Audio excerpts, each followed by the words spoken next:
गुरु सवारे सत्संगी जनों, वाहिगुरु जी का खालसा, वाहिगुरु जी की फतेह। मेरे वीर जी ने अज एक सवाल किया है और इस शब्द का हवाला दिता है कि सतगुरु जी कहते हैं, अब मैं कौन उपाव करो, जे विद मन को संसा चुकै भो नित पार करो।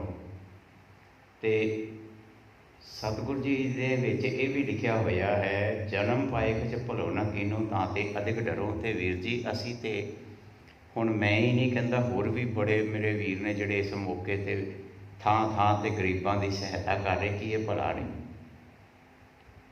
तो फिर गुरु जी ने ये क्यों लिखा भी जन्म पाए कुछ भलो ना कीनो। इस शब्द की विचार के नाल थोड़ा जिहा समझाउणा करो। हुण जो समझ मेरे सतगुरु जी ने बख्शिश की है, उस समझ के आधार पर मैं आप जी नाल विचार करने की कोशिश करता। देखो, सब तो पहली पंक्ति होंदी है सेंट्रल आइडिया, जिहदे विच सतगुरु जी कहते, अब मैं कौन अपाव करूँ, जे विद मन को संसा चुकै भौ नित पार करूँ। इत्थे भौ का मतलब है डर, ते निध का मतलब है खजाना, मतलब कि इन्ना मेरे अंदर डर भरिया है भी मैं किहड़ा उपाव करा, मैं किहड़ा तरीका अपनावां जिहदे नाल मेरे मन के ये संसे चुक जाण। मन दे विच संसा ही इन्ना डर भरिया होया भी आ होवेगा वो होवेगा, ते मैं इस डर तो मुक्त हो जावां। देखो, सतगुरु जी ने सेंट्रल आइडिया रखा भी मैं इहो जिहा किहड़ा उपाव करा, इहो जिहा किहड़ा तरीका अपनावां कि जिहदे नाल मैं सही मैणिਆਂ ਦਾ जीवन गुजार सका, मेरे अंदरों डर खत्म हो जाए। हुण वेखो, अगली पंक्ति विच कहंदे, जन्म पाए किछ भलो ना कीनो तां ते अधिक डरो। जन्म का मतलब है जीवन मिल गया, ते कछ भलो ना कीनो। ते फिर हुण नाल ही तुसी एक पंक्ति नूं होर लिया करो प्यार वालिओ। एक पंक्ति तो असी ये सोचते भी मैं बड़ा भला कर रहा, मैं सिर्फ इस शब्द नूं खोल के समझण की कोशिश कर रहा और आप जी नाल सांझ पाउण की कोशिश कर रहा, जिहदे विच सतगुरु जी नाल कहंदे, मन बच करम हर गुण नहीं गाए, यह जी सोच तरूं। मन बच, मन करके गुरु के बचन नहीं कमाए, हर गुण नहीं गाए। क्योंकि गुरु का बचन वेखो सानू ये कह रहा ना, ज्ञान का वचन सानू ये कह रहा है कि परमात्मा के गुण गाने की है, परमात्मा के सिद्धांत विच जीवन नूं जिउणा। परमात्मा ने सानू मनुखी जीवन बख्शिया ते मनुखता विच जिउणा। हुण असीं किसी का भला भी कर रहे हैं तो मन के अंदर डर पे हुए ने, संशे पे हुए ने, वहम पे ने, भरम पे ने कि मैं ये भला कराँगा इस औखियाई ते मेरा भला होवेगा। दे दे मंगै सहसा गुना, सोभ करे संसार। हुण सतगुरु जी कह रहे हैं, वेखो गुरबाणी नूं गुरबाणी के आधार पर समझण की कोशिश करिए कि किहड़ा भला कर रहा मैं। मन के अंदर तो मेरे लालच पिया होया, मैं जे मेरे को समर्था है तो फिर मैं किसी की हैल्प कर रहा, तो हैल्प करन दे पिछे भी मेरा जिहड़ा मन का संसा है वो डर है भी मैनू आ मिल जाए। क्योंकि मैं रब के सिद्धांत नूं अपने हिरदे विच नहीं जान सकिया। इस मन को कोई खोजो पाए। सतगुरु जी रोज़ रोज़ सानू कहते हैं, मन नूं खोज, मन खोज दिल हर रोज़। रोज़ सतगुरु जी सानू ज्ञान बख्श देंदे ने।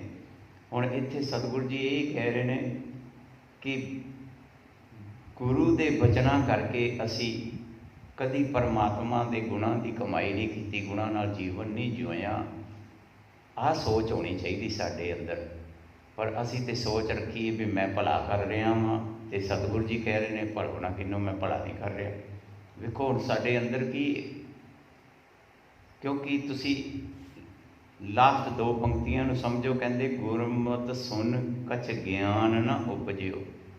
क्योंकि मन करके गुरु के बचन नहीं कमाए तो हरि के गुणों नूं समझना नहीं किया, तो फिर गुरमत गुरु का ज्ञान सुन के कोई ज्ञान साडे अंदर पैदा ही नहीं होया। ਤੇ ਜਦੋਂ ਸਾਡੇ ਅੰਦਰ ਕੋਈ ਗਿਆਨ ਹੀ ਪੈਦਾ ਨਹੀਂ ਹੋਇਆ, ਪਸ ਜੋ ਉਦਰ ਭਰੋ, ਅੰਦਰ ਤੇ ਪਸ਼ੂ ਬਿਰਤੀ, ਅੰਦਰ ਪਸ਼ੂ ਬਿਰਤੀ ਹੈ ਸਾਡੇ ਕਿ ਮੈਂ ਭਲਾ ਕਰ ਰਿਹਾ, ਮੇਰਾ ਭਲਾ ਹੋ ਜਾਵੇ। ਇਹ ਪਸ਼ੂ ਬਿਰਤੀ ਹੈ, ਇਹ ਮਨੁੱਖਤਾ ਵਾਲਾ ਜੀਵਨ ਨਹੀਂ। ਮਨੁੱਖਤਾ ਵਾਲਾ ਜੀਵਨ ਦੇਖਣਾ ਤੇ ਭਗਤ ਰਵਿਦਾਸ ਜੀ ਦੇ ਜੀਵਨ ਵਿੱਚ ਝਾਤੀ ਮਾਰੋ, ਜੁੱਤੀਆਂ ਕੱਢਦੇ ਨੇ, ਪਰ ਮਨ ਦੇ ਵਿੱਚ ਪਰਮਾਤਮਾ ਦੀ ਸੋਚ ਹੈ, ਪਰਮਾਤਮਾ ਦੇ ਗੁਣਾਂ ਦੀ ਕਮਾਈ ਕਰ ਰਹੇ ਨੇ। ਔਰ ਵੇਖੋ ਆਪਣੇ ਮੁਖ ਤੋਂ ਕਹਿ ਰਹੇ ਨੇ ਜਾਤ ਚਮਿਆਰਾਂ, ਵੀ ਮੇਰਾ ਜੇ ਤੁਹਾਨੂੰ ਲੱਗਦਾ ਮੈਂ ਚਮਾਰਾਂ ਵਾਲਾ ਕੰਮ ਕਰ ਰਿਹਾ, ਪਰ ਮੇਰਾ ਮਨ ਕਿੱਥੇ ਜੁੜਿਆ ਪਿਆ। ਆਹ ਤੁਸੀਂ ਭਗਤ ਰਵਿਦਾਸ ਜੀ ਦੀ ਬਾਣੀ ਨੂੰ ਸਮਝੋ, ਸੁਣੋ, ਫਿਰ ਪਤਾ ਲੱਗਦਾ ਕਿ ਭਗਤ ਰਵਿਦਾਸ ਜੀ ਕਿਤਨੀ ਉੱਚੀ ਅਵਸਥਾ ਵਿੱਚ ਬੈਠੇ ਹੋਏ ਨੇ। ਅਤੇ ਇਸ ਲਈ ਪਿਆਰ ਵਾਲਿਓ, ਜੇ ਅਸੀਂ ਕੋਈ ਹੁਣ ਆਪਣੇ ਆਪ ਨੂੰ, ਵੀਰ ਜੀ ਨੇ ਸਵਾਲ ਹੀ ਕੀਤਾ ਨਾ ਕਿ ਮੈਂ ਤਾਂ ਭਲਾ ਕਰ ਰਿਹਾ ਜਾਂ ਦੂਸਰੇ ਭਲਾ ਕਰ ਰਹੇ ਨੇ, ਅਤੇ ਸਤਿਗੁਰੂ ਜੀ ਕਹਿ ਰਹੇ ਨੇ ਕਛ ਭਲੋ ਨਾ ਕਿਨੂੰ, ਕਿ ਕੁਛ ਭਲਾ ਹੀ ਨਹੀਂ ਕੀਤਾ। ਪਿਆਰ ਵਾਲਿਓ, ਇਹ ਕਿਹੜਾ ਭਲਾ ਹੈ ਜਿਹਦੇ ਵਿੱਚ ਮੈਂ ਦੇ ਕੇ ਵੀ, ਵੇਖੋ ਇਹ ਸਾਡੇ ਪਹਿਲਾਂ ਤਾਂ ਇਹ ਸਵਾਲ ਜਦੋਂ ਸਾਡੇ ਮਨ ਵਿੱਚ ਆ ਗਿਆ, ਇਹਦਾ ਮਤਲਬ ਹੈ ਕਿ ਮੈਨੂੰ ਕੁਛ ਚਾਹੀਦਾ ਹੈ।